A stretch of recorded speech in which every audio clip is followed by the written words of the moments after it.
served as an astronaut with the National Aeronautics and Space Administration, NASA. From 1996 to 2014, he's a veteran of 2 NASA space flights, STS-109 aboard Space Shuttle Columbia in March 2002, and STS-125 aboard Space Shuttle Atlantis in May 2009. Graduate of Columbia University and the Massachusetts Institute of Technology, Massimino currently lives in New York City. And joining him, I didn't even ask about the pronunciation of your last name, so I'm just going to go for it. Bobek Ferdowsi? Yep. Okay, sweet. Is an American systems engineer at NASA's Jet Propulsion Laboratory, JPL. He served on the Cassini-Huygens? Did I say that right? Cool. I'm 2 for 2. And Mars Science Laboratory Curiosity missions, and he's also known on the interwebs as NASA's Mohawk guy.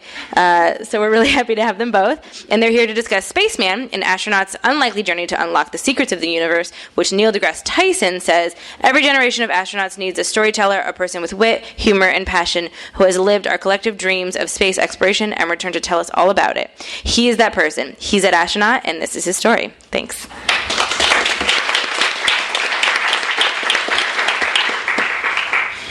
Well, first I want to thank all of you for coming, and thank you very much to Bobek for agreeing to do this and be in conversation with me. And I just asked him like a few days ago. So thank you very much for being so flexible. Yeah, I'm excited because I get to ask you questions that I feel like I didn't get to ask you the last time. Okay. We hung out. Very personal, intimate questions. Yes. Nothing to do with the book. No, not at all. Oh. First of all, what do you think of this shirt? It has little rockets. I got a shuttle on there. It's really yeah, a shuttle on it is. I see. What are the other things? Oh, those other rockets. Saturn V. So. What do you like? How do you like this shirt he's got? Where'd you get that shirt, by the way? I got this at the Griffith Observatory. Oh, very nice. So Mike, a couple of things. So I think So first of all, for you guys, I met Mike 4 years ago at the inaugural parade, where we were both asked to walk. Is that when we first? Yeah. No, wait a minute. I thought I met you at Rice before. That was in 2012. Yeah. Right. And then. Is that when we first met? I think that's where we first met. That was in 20. Wait, when did the guy get elected again? He got elected in 2012. That was in 2012. And then so 2013, January 2013 was the inauguration. Right, but I think I remember I met you in October of 2012. With Ravi. With Ravi, you came at Rice. So I already got my first fact wrong. When did you land that thing on Mars? It was August 2012. You know what Bobek has done? Actually, I should interview you. I think he was part of the Mars rover landing, and it was August of 2012. August 2012, yeah. So you guys came to Houston as part of your post-landing tour. I think it was October. You are right. Yeah, we did. It was October of 2012 because that's when I first met you and Ravi. Right. At Rice. And then we hung out in. Which was fun at the inauguration. That's where the bromance really started. That's it, yes. Yeah. That was really fun. Because they made us go there early. Didn't they make us go like 4 days ahead of time? We got there super early. They didn't want us to be late for the inauguration. So we got there really early. We were hanging out for like 4 or 5 days. We even got to the inauguration early. It was like 5 hours of waiting. Yeah, we were freezing. It's like the one day that's cold in Washington, D.C., everyone's freezing and make you stay outside. The other thing was we went, remember we had that, where did we eat that in the one night? Ben Smoke Shop. About like 3 in the morning. Yes. We ate chili. Somewhere in Washington, D.C. Yeah, it was Ben Smoke, which is like a sausage and chili place. It was awesome. And I tried to convince them they should serve you for free because they had a they had a sign though that said only the president eats for free, and I was like, but this guy's been to space, and they were like, no, they didn't care. Yeah, not as impressive. No, where's your money? Yeah, that was good. That was a fun time good. though. Yeah, and so we've hung out since then. Yes, a couple of times. Yep. You have a book out. Yes, I do. Yes, that's why we're here. It's here. It's right there. Yeah, there it is. Yep. But I kind of want to know, Michael, what was your? So I remember my first moment was Pathfinder '97, seeing this little, rover this big land on Mars. Yeah. What was your moment where you were like, all right, this is a thing that I want to? Well, for me, I'm a bit older, and I can remember the moon landing and Neil Armstrong and Buzz walking on the moon. And I was 6 years old, almost 7, 6 going on 7. And that for me was the moment where I started dreaming about being an astronaut. And it was more than just dreaming about it. I think it was more like, this is the coolest thing happening, the most important thing happening. And every 6-year-old kid wanted to be an astronaut back then, I think. But for me, it became a little bit more personal, serious. It really did affect me. It really did catch my imagination and never let go. But that was it for me.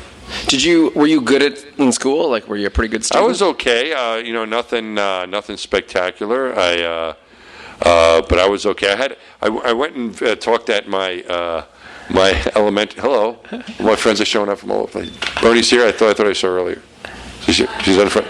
Hello, Bernie. How are you? Anyway, some friends here. Nice to see you. Thank you for coming.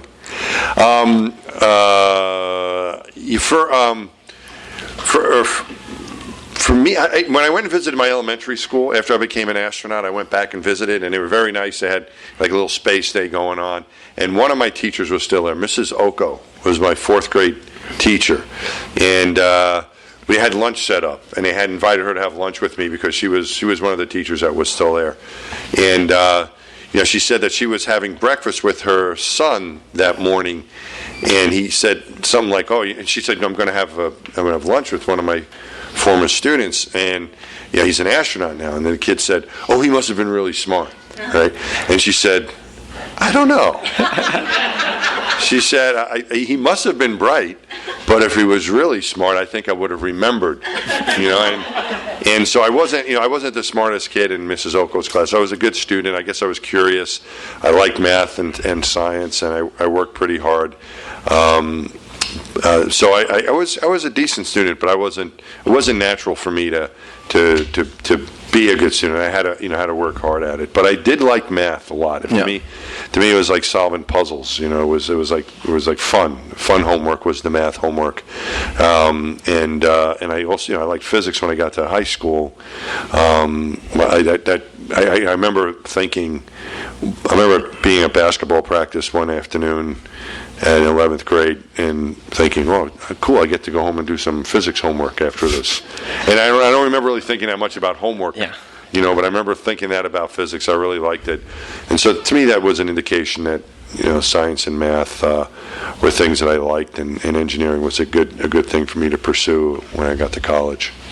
And you went to industrial engineering. I went to industrial engineering, which is not what most people think of for space. No, what happened to me was when I had that dream when I was little about becoming an astronaut. That was something that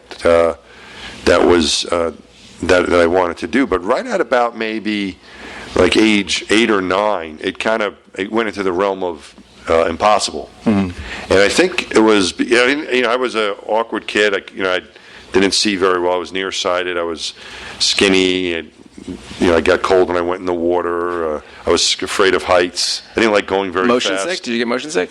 No, because I never had any motion. I used just to stand still most of the time. No, I didn't. I wasn't. I don't think I was. Now I am. I get a little. I got to be. I think it's the phone that does it to me in the car. Mm-hmm. That's when I get trying to do that. Usually provokes a little bit of nausea. Just so you know. But I think what it was is after about age 8 or 9, it became. I thought it was impossible, and it would have been impossible for me at that time too, because the astronauts back then primarily were military test pilots and shorter people. They were. I think the height limit for the original Mercury astronauts was like 5'9" or so, and then as it had expanded, I think up to 5'11" for Apollo, but still was. I'm 6'3", so but it was different. It wasn't until the shuttle program came into being where it opened it up to lots of people from science and math, and not just the military test pilots, and people of different shapes and sizes and ethnic backgrounds, people of color and women, and that was when the shuttle program came in. So when I looked into it later, I looked into what astronauts were like in the 80s when I was at a college, and thinking that I would really love to maybe become one.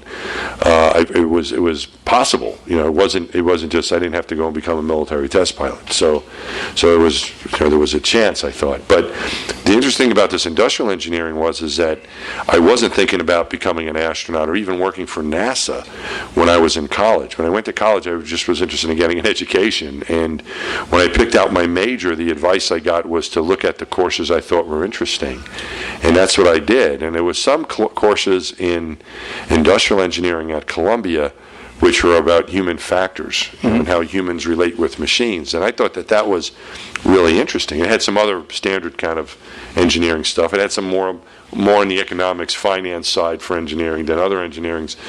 But it had the basic stuff, and then it had this human factor stuff, which I thought was interesting. And I decided to study industrial engineering. And I think it was a good choice for me. When I got out of college and I started thinking about, and I was working as an engineer at IBM, and I started to think, what do I want to do?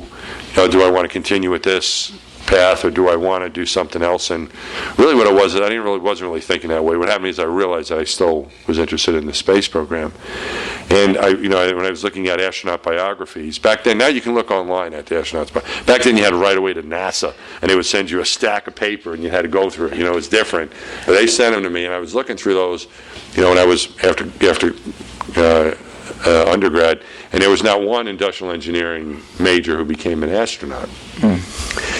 But what was good was that I didn't base my decision to become an industrial engineer on that. I did it because I thought it was interesting. And the advice I give to young people or anyone who's interested, trying to pick out a major to do something, I think you really need to do what you love and what you like, and not pick it out because I'm going to do this, I'm going to do that. You never know what path is going to take you. If you follow what you like, it'll take you on the right path. So when I went to grad school, I ended up studying mechanical engineering, but as an undergrad, it was industrial engineering, and that was the right choice for me. And if I would have done something because I thought, well, if I become this type of engineer, it'll give me a better chance of becoming an astronaut, that would have been a mistake. So I'm actually kind of grateful I wasn't making decisions based on trying to fly in space someday. That's a good point. So I just learned very recently that there is a job at JPL that is a seamstress who sews the insulating blankets that we put on our spacecraft together. She did not think that she was going to work at NASA one day as a seamstress. Yeah. But it's kind of amazing. Like that's what she liked, sewing things, but then realized there's a job for that. So I think that's totally to your point. Exactly. It's a very roundabout. People end up in very weird ways doing a career that they love, but also pursuing, the activity that they really are passionate about. I think it's two different things. It's what you love doing, and then the world you want to live in, right? So I mean, if you want to work at NASA, but you aren't inclined to want to study engineering, there's a million other things you can do at NASA. If you want to be involved with professional baseball, and you can't hit a fastball like me, I can't hit. I could, that eliminated. Like most of the Mets. Like most, a decent year this year, but there are other things you can. Even really smart engineers, the math people now are involved in baseball with all these cybermetrics. I mean, there's always a way to get involved with something you love, based on something you enjoy doing, even if you might not be, what you would think of first as something. The lady that does the sewing, what does she use a sewing machine, or is she? Is it an old Singer machine? One of those. I mean, exactly like that. They have a lot of seamstresses that work. She used to work at on our spacesuits. Did she really? Yeah. This has opened up a world of possibilities. No, there's you mentioned about the seamstress thing, but there's on our spacesuits that we spacewalk in. There's the plant where they're made. Down in Dover, Delaware. There's two places they're made. The hard goods, the helmet, the upper torso, which is a hard upper torso, the PLIS, the life support system, that's all Hamilton Sunstrand in Connecticut, Windsor Locks, Connecticut. But the soft goods, what we call soft goods, which means your gloves, your arms, the pants, those are like soft material, similar to the thermal blankets. Right. I don't know if they have micrometeorite protection inside of those things. Plus, we have a bladder to keep you under pressure so you don't die. So they have that in there. But they work on these sewing machines. And there's an army of people sewing these machines. And they use these old Singer sewing machines that they don't make anymore. So they need parts for them, so they stockpile them. So if you're ever down there, and if you can get in there and ask for a tour, you go into one of these gigantic storerooms, the room maybe the size of this, with these old Singer sewing machines that they keep around for parts because they can't buy them anymore, the old style. But they were these industrial grades with these gigantic needles, I guess, that could actually thread through the material. That and like the Joy. The Joy soap is another thing. Yeah, we put. On our visor, we have a tradition. I talk about it in the book, where we have a tradition where we coat our visor with an anti-fog. So any of you have done any scuba diving, for example, you want to coat your visor so you don't fog up. And so we would do that with this anti-fog, which was a soap. It was Joy soap, and they stopped making it. So NASA panicked because this was a special kind of Joy soap they needed. They didn't want to have to go through the cost of certifying another type of anti-fog. Sure. So they're like, no, we need. So they bought like a million years worth of supply of this stuff. So they have these giant vats of this Joy soap that they still use. So, but yeah, that was my the interest I had as a little kid, and then getting older, I thought it was just impossible to do this. And this is the first few chapters of the book talk about this, that it really just seemed very unlikely. And where I grew up, I try to describe my neighborhood was a great place to grow up, but it was kind of like more like a blue collar. Not many. My parents didn't go to college. Most parents didn't in my neighborhood, and I knew if you went to college, you were going to get a job and hopefully have a happy life. Was the idea, but the idea of becoming an astronaut was never anything I would ever dream of seriously doing. And then when I got out of college, I was like, well, why not? Someone has to work in the space program. Maybe I can't become an astronaut, but why not give it a try? And that's when I started to take those steps. I went to grad school and took those steps to try to see if I could make it happen. So you applied more than once. I did. I applied. I was rejected 3 times. I applied. The first time I applied, once I was at MIT, and I got my master's degree. I met the minimum qualifications to be astronaut, right? And so I sent in the application, and I waited for a few months, and then NASA sent me a very polite letter saying no after that, right? And so then I waited. I kept going to school. I was still at MIT, going to grad school. And a few years later, they said they were looking for astronauts again, and I put in a second application, and then they sent me back another letter saying no the second time. So I was 0 for 2. So then the third time I was working down at the Johnson Space Center, and I had some more experience. I'd gotten my PhD, and they said they were looking for astronauts. But the third time, a few years later now, and this time they said come in for an interview, and so I went in for the interview. And they got to know me really well, and then they told me no. But one of the things they got to know about me is that I couldn't see very well. And I talk about this in the book, that before they could tell me no just because of no, I was disqualified. I was medically disqualified for my eyesight. And now they accept things like LASIK and maybe something else, but I know they do accept LASIK if you're stable and the operation goes well and you can see better. That's okay. There really is no reason. I don't think even to have that unless you're really nearsighted, because they've expanded what you could see. As long as you're correctable at 20/20, right. I think they're good with it. If anyone's interested here, look up the NASA regulations. They change all the time anyway. So what I'm telling you is, I'm not making it up totally, but it's outdated. So if you're interested in applying, you should look at what the regs are. But at the time, you had to see 2150 unaided, and I was more like 2350, 2400. So I was just disqualified, and there was no procedure that was acceptable that they would allow you to do, and then accept it. And if you did any of those things, like they had radiokeratotomy and something else, if you did that, you were done for life. And so what I was faced with this dilemma that I just couldn't read the eye chart well enough. So I looked into being desperate, and even if I could get this corrected, it didn't mean that I'd get picked, and it was only mean they could consider me again. So, but to even get back into the hunt, I needed to see better. So I being desperate as I was, the only way you could improve your vision without getting a surgical procedure was to somehow miraculously be able to see better. So that's what I needed. I needed a miracle. And I found out about vision training. And there was a book I got. It was called Seeing Without Glasses. I got this book. It was hard to find these kind of books. There was no internet really working out well back then. It was just 20 years ago.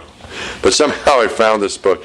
And I found a doctor, Desiree Hopping in Houston, that had worked with kids, because sometimes they can improve kids' vision, but usually it's like little kids while their eyes are still developing or whatever. So it's like, I was kind of a big kid.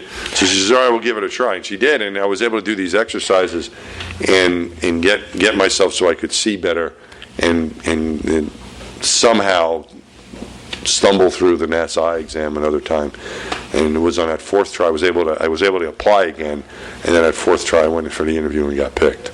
So what goes through your mind when they say, "Welcome to the astronaut candidate class of 1996"? Disbelief, I think, is what my reaction was, and I remember getting that phone call, and I described this in the book, but I get that phone call, and I get on the phone Dave Leetsma, who was a former astronaut, still with NASA, but he had a managerial position. He was the head of flight crew operations, and he says, I knew these calls were coming that day. And word got out, the rumor mill was that these calls were coming, good or bad, on this Monday morning.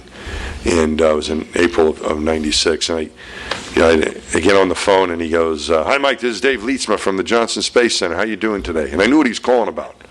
So I said, "I don't know how I'm doing, Dave. You're going to have to tell me." And he said, "I think you're doing pretty good because we want to make you an astronaut, and we're hoping you're still interested." And I was like, "Yes, I'm still interested, absolutely." And then it's disbelief, really, is what it is. It was, especially after trying so hard and not getting there, and it seemed so impossible that it could happen, particularly with just everything. I mean, I describe it where, the failure, getting knocked down and not doing well, having bad semesters and recovering, failing my doctoral exam at MIT, and then getting medically disqualified. I mean, all these things just seemed to get in the way, and just more hurdles to get over. And then finally getting that phone call, and it's like, you're in. It's pretty awesome. It was great. Yeah, it was great. So we skip over like 5 years of training at this point, and Yeah. now you are getting ready for your first launch. It's on Columbia. Yes. Yeah.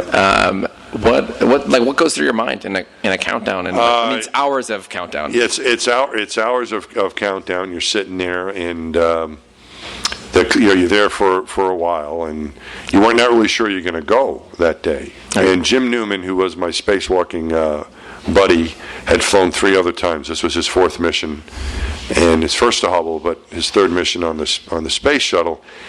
And each one of his missions had been delayed.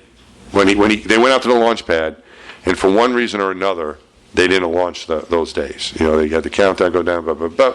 And then, for whatever something happened. One time, I think, had an engine shut down at the last minute, and they scrubbed the launch and got everybody out of there. But each time, all 3 times, he did not go the day that he was supposed to go. So he said, "Mike, don't think we're going anywhere today. I'm a jinx." So I was like, "Really?" He goes, "Yeah, don't get your hopes up. We're going to be out there, and we're going to come back for lunch, and we're going to go another day, because I'm a jinx."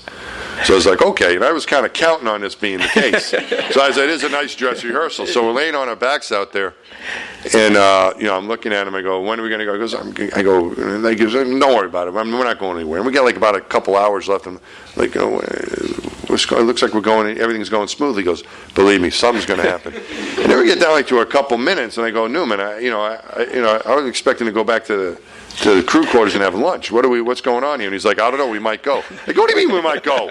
You told me we weren't going anywhere today. I was counting on that. And now I got to worry about getting launched into space." And that was probably a good thing for him to tell me, because I wasn't, thinking we were actually going to go that day until the last few minutes.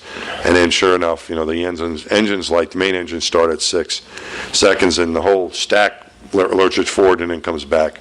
And then at 0, because you start at 6, they start the liquid fueled engines. Make sure they're running well, and then they do that for 6 seconds, and at 6, 5, 4, 3, 2, 1, 0, the solid rockets light, and then you start moving. I saw Space Camp, so I... Yeah, there you go. Yeah. That's the way they did in Space Camp? Yeah. I probably should have watched that before my flight. When did that movie? Did it come out? It came out a while ago, didn't it? It came out in 86. 86? Yeah. Okay, I should have watched that in preparation, but I didn't. I always dreamed as like a kid I would go to Space Camp, and then Did you ever go? I did go to Space Camp. Did they? But I did not accidentally get launched into space. They lied to you in the movie. Yeah, I mean, it was a little misleading. So they accidentally launched these kids into space. Well, kind of. A robot intervenes I remember and sends that the movie. kids to A space. robot intervenes and so they put the kids in a real space shuttle because the mock-up wasn't available. They were like, you get a special treat today at Space Camp. You get to go on the real space shuttle. Really? To test it out. To test it out. And next thing you know, they're in space. Right. And they saved the world, apparently, I'm sure. Well, no, they mostly have to save themselves. They need more oxygen, and they go to the, at the time, non-existent space station to get oxygen. Ah, and it worked? Yeah. No, it worked. They didn't all die in space. It would be terrible. They all came back. They all came back. It was a good movie. I mean, it was a happy ending. Happy ending. Yeah, so it's kind of like that. Just like that. Yeah, just like that. So, like, your first time, you're just but you know you're going to go back to space, in a future, or you're hopeful that you go. You're hoping, right? Because there's a lot of astronauts who all want to go to space. Right. You're not alone. But then you get another chance to go. This time on Atlantis, and it's for Hubble. Yep. That's an EVA. So first of all, what's an EVA? An EVA is a spacewalk. EVA stands for extravehicular activity, which means extravehicular meaning being outside of the vehicle, as opposed to intravehicular, which is IVA. So being EVA, you're outside of the spacecraft, and it's a fancy way of saying spacewalk. And that was your first time? Both my times, yeah. I got to do spacewalks on both of those missions. Okay. Yep. What's the sensation? That is it is probably, I think, the way it struck me was, this is the coolest thing people can do. Yeah. It really is the most unique, coolest thing you can do, is get outside the spaceship in your own spacesuit and move around and see what it's like out there. It's fun because you get to work on whatever it is you're working on. In this case, it was Hubble. And hey, Brian. You get to work on whatever it is you're going to work on, and that's very gratifying because it's fun training for it and working on tools, and then you're actually doing it out there in your spacesuit.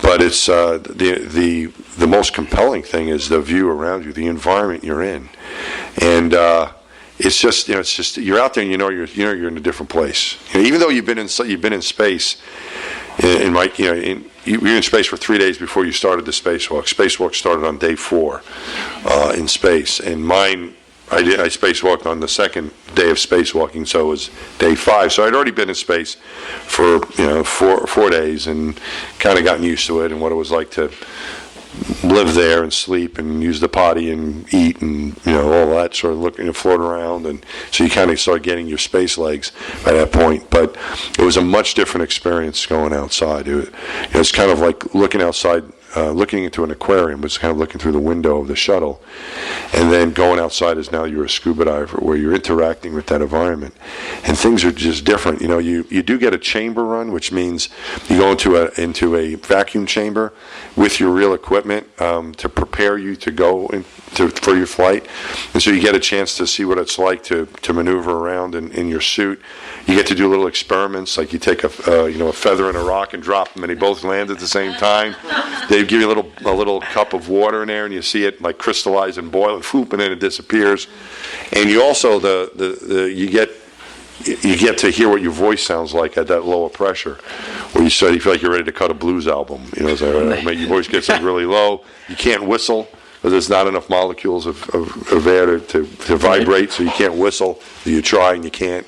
Little things like that. So you have that little experience, and at least you've done that. But that's when you get out in space, and you can't hear anything except what's coming over the comm, and you have if your friends are talking to you over your headset, and you can hear your internal breathing, and you hear this fan noise of the suit, which is good because the suit is working.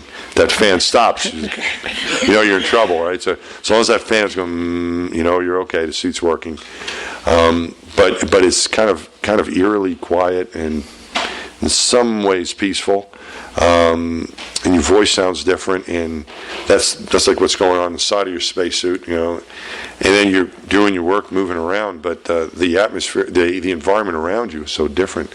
The sunlight was amazing. The first thing I noticed was how bright everything was, and I described this in a book. But the sunlight in space, it comes through light coming through our atmosphere. Is distorted, just like the light from the stars is distorted to Earth-based telescopes, and that's why Hubble is so great, because it's above the atmosphere. Right. Can look directly in and make these great discoveries. And for us being out there, the sunlight even you're above the atmosphere in your spaceship, but even the sun coming through the windows is filtered a bit. It's not the same as when you get outside. Now you just have your visor in front of you, and the brightness of everything was so bright. It was like this pure white. It wasn't even like light. It was like just this purity of light. It didn't seem like it was sunlight anymore. And everything was rich and crisp. All the colors, I remember looking at the American flag that on my left shoulder, and the color was so vibrant. Everything was so clear. I could see a lot. I wish I could take my eye exam there, because it was just everything was clear. And And then when you go into the darkness, because you go 90 minutes is an orbit, so it's 45 more or less of light, 45 of darkness. And as you go into the dark, so it's 16 sunrises, 16 sunsets in a 24-hour period. So it's just changing periodically of night and day, and then you go into the darkness, and it's devoid of light. It's like the blackest black. It's like the light is all gone. So that's what that was, and in that was my first impressions of the light, and then the view of the planet. You can see the curve of the planet from the altitude we were at Hubble is 100 miles higher than where the station is, and you can see that curve. It's amazing. There's nothing like we've seen. The closest thing to it is the IMAX movies that we made. Some of my IMAX friends are here, and you can see that on the big screen. And but it's you have the planet. It's just so compelling to look at. And the thoughts that I had. I described this in a book, but it was, this would be the view from heaven, seeing the planet. That's how beautiful it is. And then I was looking at that with that thought in my head, and it was like, no, it's not right. It's more beautiful than that. This is what heaven must look like, and that's what I think of our Earth now. I think of it as a paradise. There's bad things going on here all the time that we find out about happening, but it really, I truly believe it's a paradise. It's just perfect. I couldn't agree. I mean, people ask if I want to go to Mars, and I'm like, no, this is an amazing planet. Why would I want to leave? Yeah. People say, what's my favorite planet? Earth. Yeah. Does your mind play tricks on you? I mean, being in microgravity, just all of a sudden being free floating in space, do you feel like, are there moments where you have to kind of, think your way out of a situation, like a sense of falling to the ground? I didn't have any of that going on. No, I didn't have any sense of, I felt amazingly good. Yeah. Like I was ready, to be freaked out or not able to, but I was trained really well, and so I knew my way around the space shuttle. I knew my way around the telescope. I knew the spacesuit really well. The view was completely different than anything I had experienced, of course, around me. But I felt all right, and I didn't, I felt like we knew what we were doing and working together as a team, and we had practiced so much and trained so much. I mean, the thought of doing something like that, like people think about, I could never do.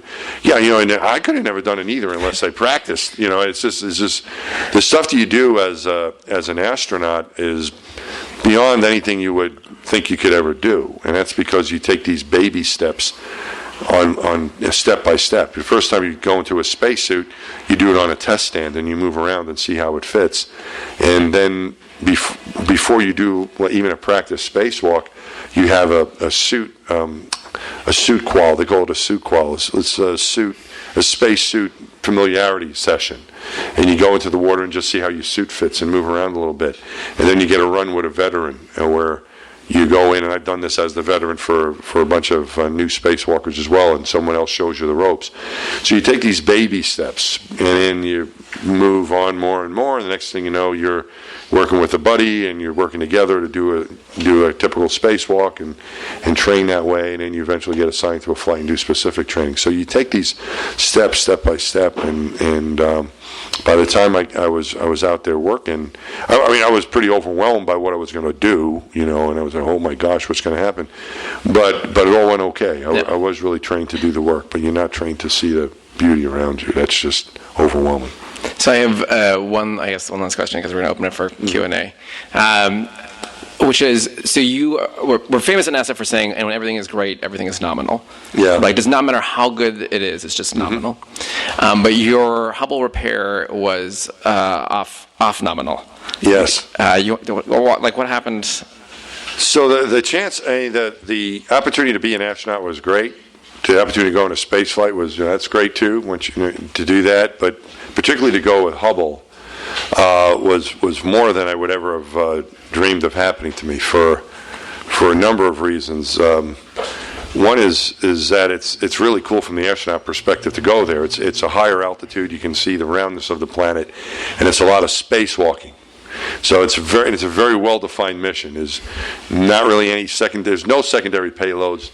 Not much else going on except go up there and spacewalk. Make sure the telescope's good, and then let it go and come home. That was pretty much it. And so your training is a lot of spacewalk training, which is fun. It's challenging. It beats you up a bit physically and mentally as well. But it's just an extraordinary thing to do. So it's a really cool assignment to get as an astronaut, but also to be a part of that team. The science world. Well, you're at JPL, and you got you work all these great scientists, you and the other folks you work with, doing these wonderful things, and to be a part of the telescope team, where I think Hubble is the greatest sicientific instrument ever created. I mean, I don't know. Maybe you could argue. I mean, no, totally. I mean, it's absolutely changed our understanding. It finds It just came up. We were talking earlier about the water on Europa. There's more evidence of water on Europa. Right. That was just discovered a couple of weeks ago by Hubble. Right. And more recently, that there's more galaxies, 10 times as many galaxies as we thought, based on Hubble data. So it keeps showing us new stuff. It's just a magnificent instrument. So to get a chance to be involved with that was just great to be part of that team.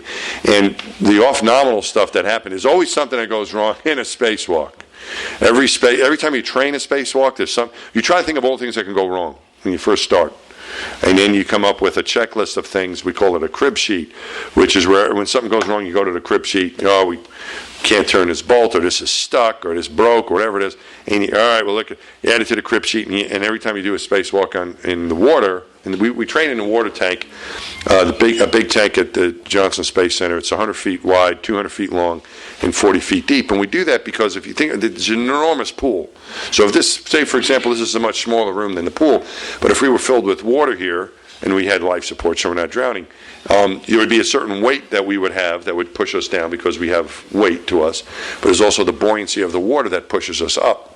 And so by working weight and flotation, you can get a space in the water column where you're kind of floating like you are during a spacewalk. So that's why we train in the water. And when we would find something wrong in the water when we were doing our spacewalks, we would write that down and we'd be prepared to handle it in space. But something always goes wrong on a spacewalk. Sometimes it's a little thing, sometimes it's a bigger thing. What happened to me was we were trying to repair an instrument that was never intended to be repaired. Normally what we do is take a whole instrument out, like the wide field camera that came out of JPL, take that thing out, put a whole new wide field in.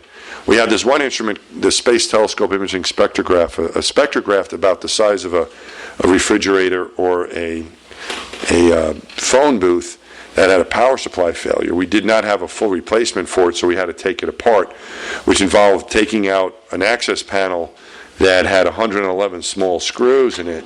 And we couldn't lose anything, and the screws each had washers, and then there was staking glue on all these threads, so this thing was never supposed to come out. So we developed a capture plate to capture all that stuff, and then a way to get it off, and then another way to take off the launch bolts, which describe what they're supposed to do is keep the thing in there for a launch. And no one's, again, not ever supposed to come out, but we had to figure out a way to get these launch bolts out to remove this computer. It looked like a computer board. It was a power supply. Remove that and put a new one in. It had a 120-pin connector with these small pins that all had to be seated perfectly. And you're doing this inside the telescope where your lighting's not good, you can't see so well, and you're working with your gloves, which is like trying to do this with boxing gloves on. So we spent a lot of time on the intricate part of it. And the one part that we didn't spend that much time on was on a handrail that needed to be removed in order to access that panel. And that handrail was used for handling the instrument when it was put in as a replacement years earlier. And then it failed with this power supply, and now we're going to take the thing apart. And I stripped the screw on the bottom of that handrail. 3 out of the 4 screws came out fine, but I stripped the screw on the bottom, and I realized that we didn't have a backup for that, because we thought this was easy. This is like the most easiest thing we were going to do, and I messed it up. And so that was kind of bad. And I went quickly from the handrail's not coming off, the panel's not coming out, power supply's not getting replaced. We'll never find out if there's life on other planets. And everyone's going to blame me. You would never talk to me again, would you? Probably not. As a good JPLer, you would be like the man who destroyed Hubble. No one's coming to that book signing. Okay, so I felt really terrible about it. But a solution was thought of, which was really simple when you look at it. But an engineer on the ground thought about what he would do if he was in his garage, and he said, I would just rip it off And he said, well, let's see if Mike can do that. And that's what they did. They came up with a plan for me to just yank at the thing, and I was able to tear it off. Yep. And that seems like a very simple solution, but it's only simple after you hear about it. I don't know if I ever would have thought of it. You're the only person I know of who has literally physically ripped off a part of a spacecraft. I am. That is my legacy. Yes, I repaired the Hubble by breaking it. That is my legacy. Yeah. Awesome. Well, we should open up to Q&A. I have many more questions, but I'm going to go with the audience. Yeah, come. By the way, just as a quick side note, questions should be in the form of a question. Sometimes people go for like a 4-minute explanation. Just the question. Yeah, so go ahead. Just speak loudly. Is the water salt in the tanks? The practice tank? No, it's chlorinated. Chlorinated? Yeah, it's really heavy chlorine. Okay. It's kept fairly comfortable. A little on the cool side, but yeah, yep. The fourth call that you got. Yeah. The good call. You get the answer. Yeah. If it was a bad call, would you have tried for the fifth? Oh yeah, I keep trying until now. Yeah, I don't think I never would have stopped trying. I'm pretty convinced of that. They would have never. By attrition. I would have just kept doing it. I think I could live with. I could live with them telling me. I really do think I could have lived a happy life if they kept telling me no. Because it was, things are just beyond your control. The only thing I could control was to continue to apply, and I couldn't control I knew that it was unlikely that I would ever get picked, even if when I got around the vision thing. Now it was just like, okay, I'm still still one out of a million here, but as opposed to being zero. But I would have kept trying, and no doubt in my mind. I don't know if I ever would have gotten picked, but I would have kept trying. What's your face when you were in for that eye exam where the girl was giving you a hard time? Yeah, you read the book. Yeah. What's your face? Oh, the face. Yeah, so I described, so you said the question was, what was my face? I had this, what I would do is to try to see through this. The training exercise I was doing was kind of like to have you try to focus beyond what you were looking at, and sometimes your eyes actually would try to over focus on something, and they're working a little bit too hard. So you're trying to make your eyes relax, believe it or not. And what you're trying to do is see beyond. Like I'm looking at a poster there above this young lady's head. It says, "An early taste of death is not necessarily." I don't know about that. I don't like that idea. Okay. All right, that one over there says "To the Moon." Okay, I like that one better. So I'm going to look at "To the Moon." And say I couldn't get that into focus. There's some smaller writing underneath it. What I would try to do is focus beyond it. So if you're looking here, your eyes focus and read this here. If I kept that same focus, this is going to get out of focus, and then I have to refocus. So the idea is you're trying to focus beyond what you're looking at. Sounds nutty, but if you can try to train your eye, I don't know where this was. Anyway, so if you can try to train your eye to do that, the image that you're looking beyond actually starts to come into view. This is what the thing was. But to answer your question, I had this like crazy stare that I would do, and I haven't done it since that eye exam. I was like, I'm done. But it was something like that I would leave my eyes would be wide open to let as much, and I would try and look past this thing. And that was this crazy stare I would do during my eye exam.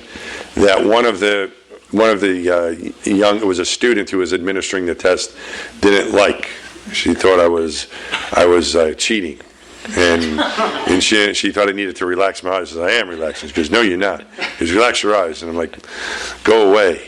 I've been through too much to have some optometry student give me trouble here. So. Failed you, that would have been it. If she had failed, it would have been it. But luckily, there was a real eye doctor there who was like, "Okay, why are we having a fight in the examination room? What's going on?" So, but he stepped in and said, "Okay, let's just take a step back here and see what's going on." And and I was able to get through it. But that was the look. It was this kind of staring kind of thing that probably frightened the poor young lady. So, So, do they say no to everybody like that? And what are they looking for? I mean, you're an Ivy leaguer. What are they looking for? What are they saying yes to? The other thing I want to know how it beats you up physically and mentally to be in space. I can't even imagine how it would beat you up. All right, so what was the first question again? What are they looking for? What are they looking for? Are they not saying no to? Well, they're saying, it's... Are they saying no to everybody? Well, they say no to most people. I mean, So in the selections I was in, back then they were getting about 5,000 applications or so, and picking anywhere between 12 and the class I was in was the largest. It was 35 Americans and 9 internationals. So 35 Americans was the most they've ever picked. This most recent class, they had the class that they picked in 2013, 4 years ago was the last time they picked. They have 8 people, 4 men, 4 women, 50-50. They picked 8 out of like 6,800 applications, something like that. Somewhere shy of 10,000. They're all PhD. And no, they're not all, but a lot of them are. Yeah. But the more recent they have now, my friends were going out of their minds because now I think they have some people still want to be astronauts. Is there still an interest? They had 18,000 applications come in. They're not set up to handle how many applications because each one of those things gets read by 3 different people. We'd read every application. Some of them get screened out. I'm not sure how many got screened. They get screened out by HR if you don't have the right degree, if you don't have enough experience. The people that aren't if you're not minimally qualified, if some high school kid sends in an application, they're like, no, we know you're really smart, but no, you're not. You got to go to college at least and get some experience and so on. So I don't know how many of those 18,000 fell into that category, but probably a good chunk, but most of those will make it to the astronaut office and you start reviewing them.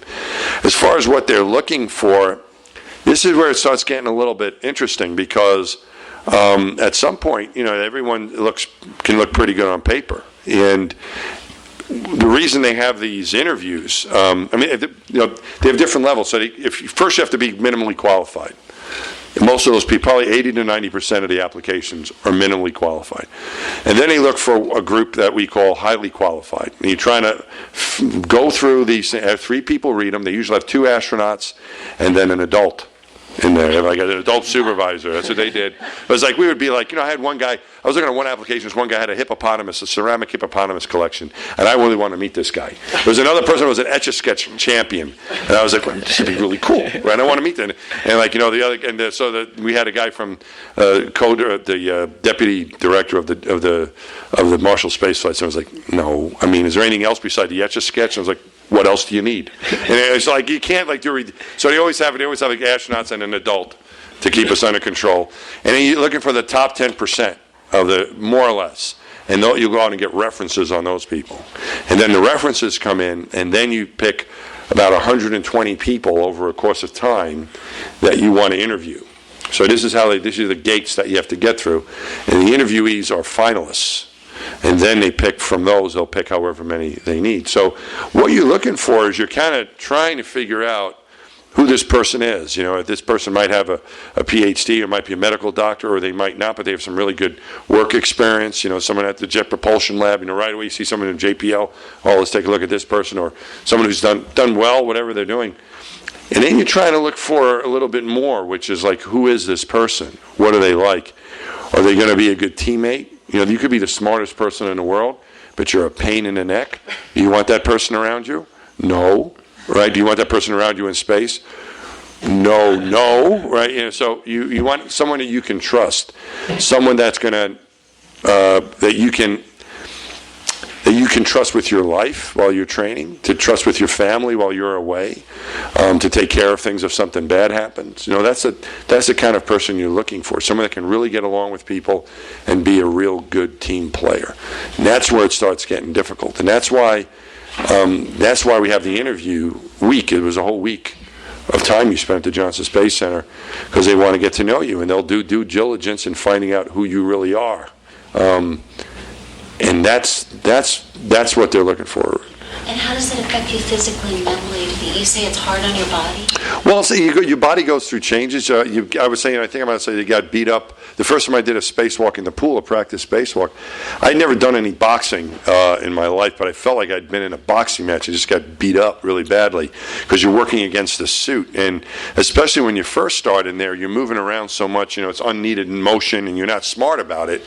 And you're just all over the place, and you're fighting all the time and trying to overpower things, and you just knock yourself out, and you quickly get out of gas. But when you get to know what you're doing, you have a different technique and you move around. So the more experience you get, the easier it is, right? But at first you just get beat up. And there's things that happen to you in space because of being in zero gravity. Like your spine elongates. You grow 1.5 inches in your spine in space. No, you lose that when you come home. Yeah, no, it's an effect. It's only a temporary effect. You can't keep going and then go play in the NBA. It's not going to work. Your spine then settles back in after you return to Earth, but you get a little bit of discomfort in the back. Maybe the biggest change is in your head, in the vestibular system, which works on gravity, is not working in space, so it can induce nausea, space sickness, and when you come back, you're going through a kind of reverse of that, incorporating that vestibular data as well, which gives you your balance and your motion, your eye head movements, your eyes. As you move your head, your eyes track. Like in space, that gets all messed up because you learn to do that without the vestibular inputs, and then you come back to Earth, and now you've got to learn how to integrate that as well. Do you feel the same you did before you went into space? Right now, do you feel different? I feel, my experience, I think, have changed me, but physically, no. Okay. Yeah. Thank you. You're welcome. Yeah, it's good. I'm also a low vision person, so I have a question for you. Yeah. Actually, it's a 4-part question. You've answered most of it. All right. I believe you said that you were something like 2350. Did I? 2350, yep. Okay, which is definitely, according to federal regulations, legally blind. Well, that's uncorrected, though.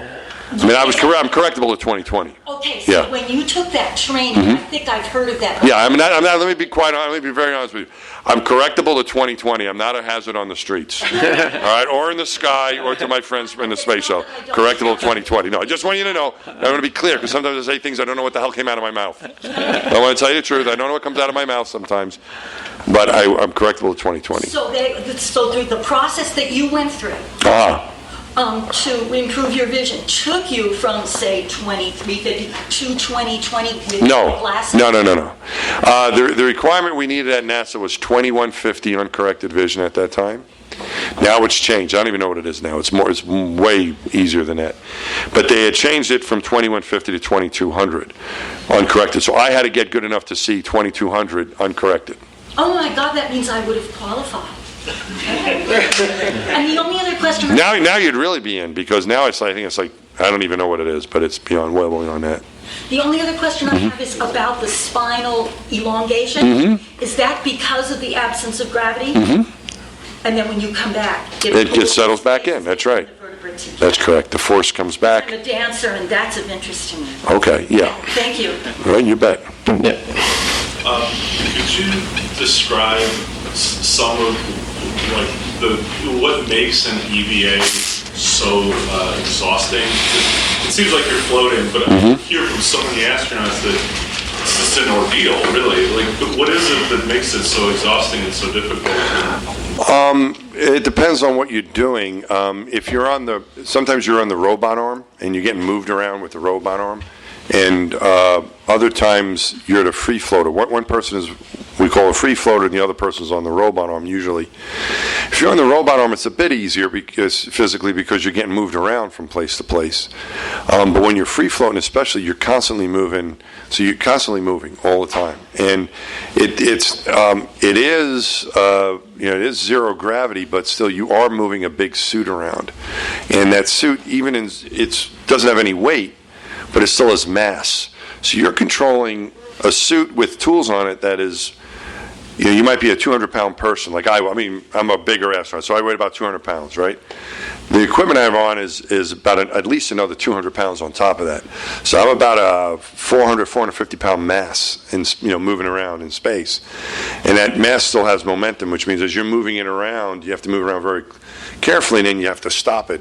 And so you're constantly using yourself to move, and although it might seem you want to be as light as you can, you have to, and you're moving against a suit, so it's pressurized, and it's pressurized at 4.3 psi, but that's against a vacuum, so you're always fighting against that pressure differential in the suit. So you're moving the suit. As you move the suit, you're fighting against that pressure.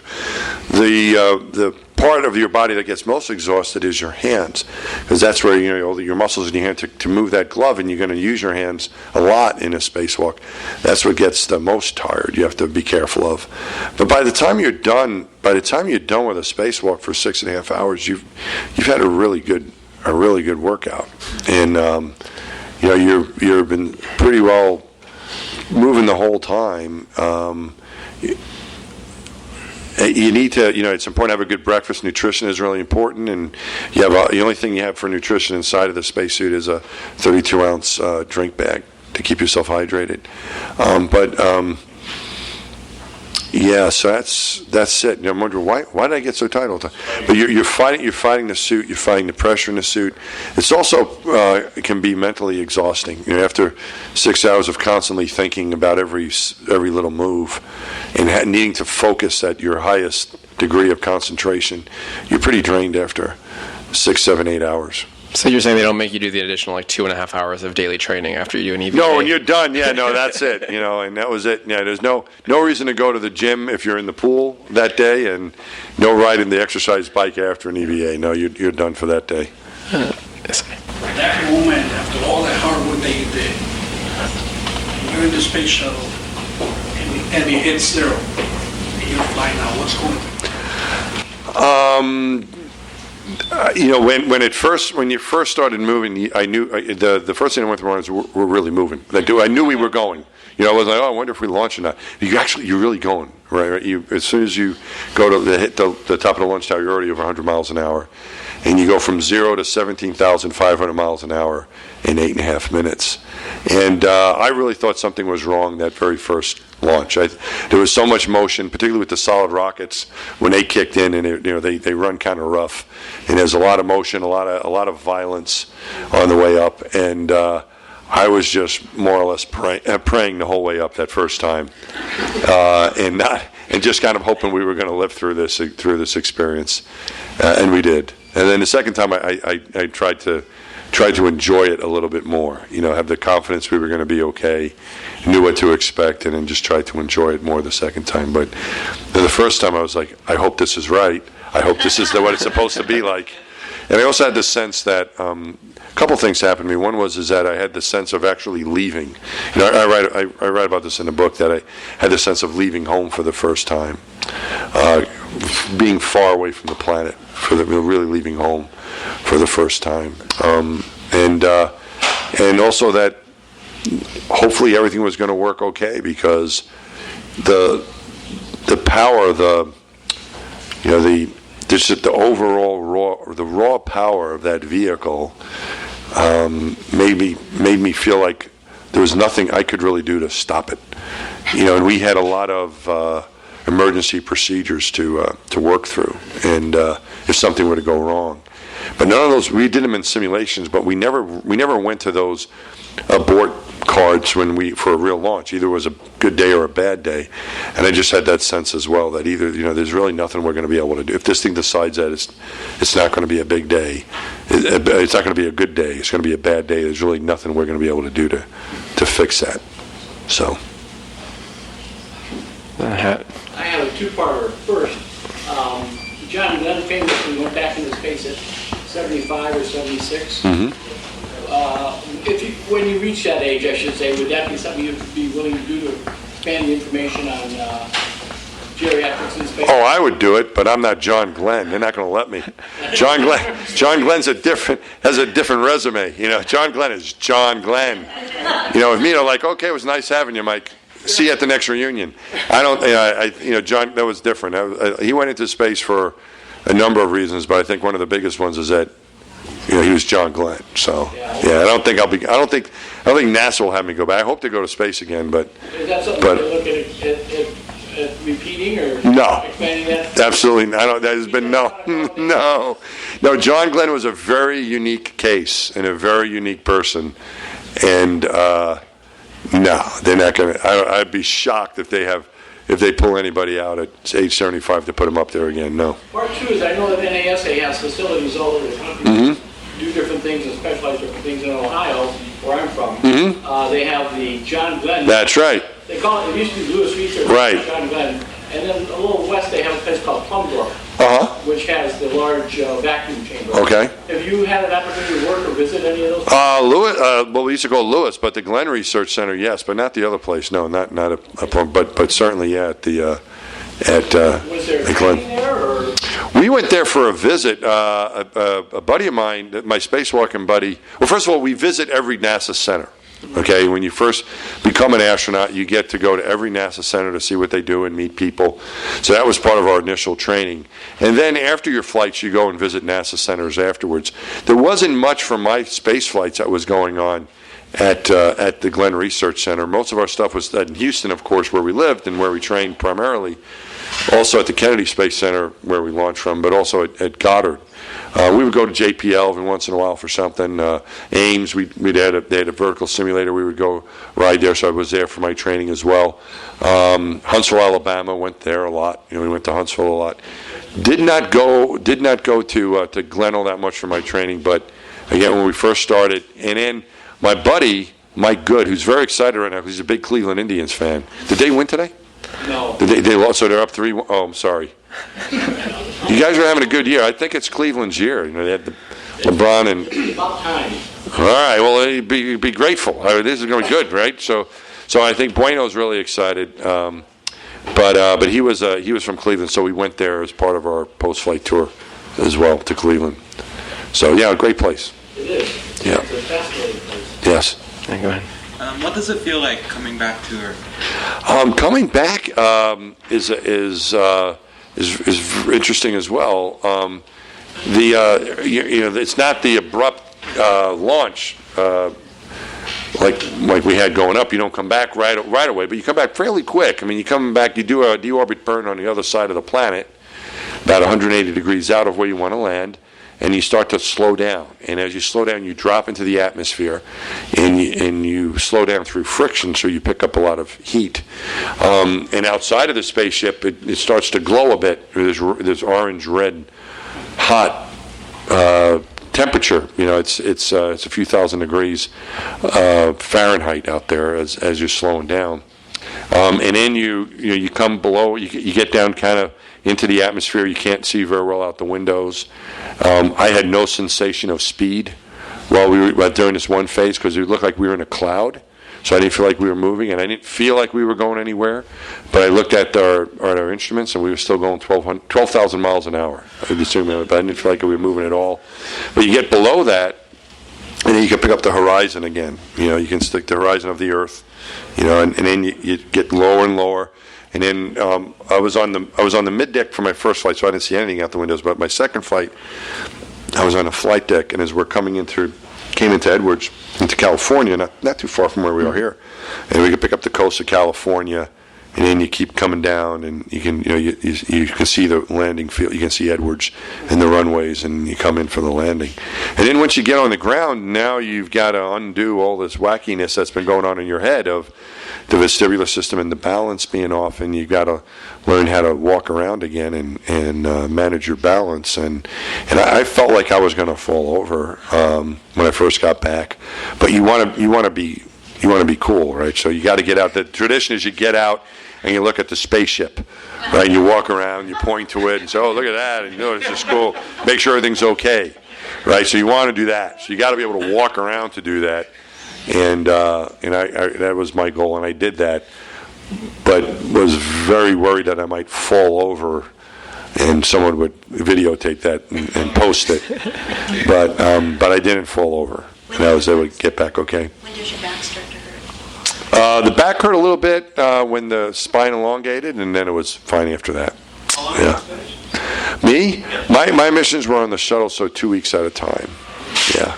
So a lot of the physiological issues that happen to people who are in space for a longer time is bigger issues that can happen. Things like bone loss and muscle loss, and you have to exercise to counteract that. We still needed to exercise, but we wouldn't have been as bad a shape as some of my colleagues who've been on the space station for 6 months or longer. You have to make sure you do your exercise period 6 out of 7 days. It's scheduled. So. Is it true that they stopwatch you until you pass out? What's that? I heard that they hit a stopwatch and wait until you pass out when you get there. No.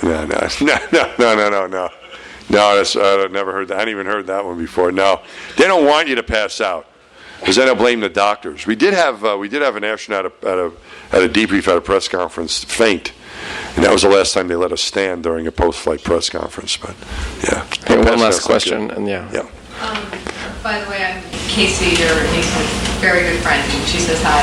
Where is she? She didn't make it here tonight. Me and her place. All right, thanks. What is your name? Amber. Amber, thank you for coming, Amber. Thank you. I wanted to know if any of your sort of grand beliefs on life, why we exist, why we're here, anything sort of spiritual or any of your philosophies change once you experience space. I'd like to bring you on this one too. How about I give my answer? You give yours from. Do you mind? Yeah, no. All right, so. Yeah, do you want to go first? I'll go first and say that I think that I think our planet is wonderful, and I don't think we have anything like it anywhere close. But I do believe that there is life other places. I think the possibilities are too great that we're the only ones around. And I'll turn this one over to Bobak and see what. So I totally agree. As we learn more about our own solar system, and with Kepler and Hubble and everything else, we can see other star systems, see planets, potentially planets that would have liquid water. We are realizing, one, that there's a ton of places in our own solar system for life to potentially exist, and now we're multiplying that by, I think it's 2 trillion galaxies that Hubble has basically determined roughly. Hubble has about 4,000. 2 trillion? 2 trillion galaxies. That's a lot of galaxies. Because each one of those galaxies has how many stars? Like hundreds of millions? millions. I think it's hundreds of millions of stars. Hundreds of millions of stars and 2 trillion. That's a lot of stars. We have, Kepler has about 4,000 planets in a very small, actually relatively empty part of our Milky Way. So it seems really likely to me that we have life somewhere else. There's all sorts of reasons for why it might not contact us, or it may be physically, nearly impossible. Remember, one of the amazing things about Hubble is it can literally look back 12 billion years, 13 billion years.